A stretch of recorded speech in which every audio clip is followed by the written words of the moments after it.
खुलुमबाय गोजोन फुंबिलिनि गासैबो बड'लेण्ड बुब्लिनि अनसायगिरिफोरखौ बरायग्रोबाय। दिनै 25 जुलाइ शनिबारनि फानजामुथिखौ फरायथिनो लादों आं रबिन बसुमतारिया। फानजामुथिनि गिबियाव दं मेष राशि। देहायाव हरखाबै सानाय सुनाय सोमजिनो हागौ, देहाखौ खस्थ' मोनगोन। वृष राशि। जोबोर गिदिर जेंनायाव गोग्लैनो हागौ, गोबां दुखु सहायनांगोन। मिथुन राशि। जिउआरि राहायाव गिदिर जाफुंसार जानो हागौ, मोजां सान।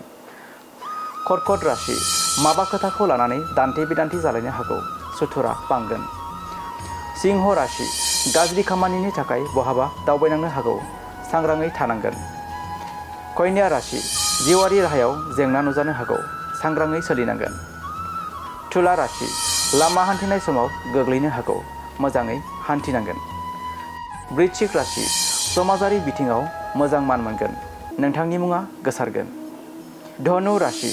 मावनो लानाय खामानियाव नखरा हेंथा होनो हागौ, सानै हयै मावनांगोन।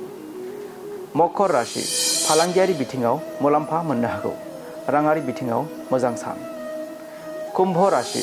खामानियाव मोजां खाबु मोननो हागौ, गोसोखौ मोजां मोनगोन। आरो मीन राशि। जिउआरि राहायाव जेंना नुजानो हागौ, दुखु गोनां सान। दिनै सानसेनि राशि फरायथिनायाबो एसेनोसै। आसा खालामो नोंथांनि दिनैनि साना मोजाङै मोजां थांगोन। बेखौ बड'लेण्ड बुब्लि नखरनिफ्राय मिजिंथिबाय। गोजोन्थों।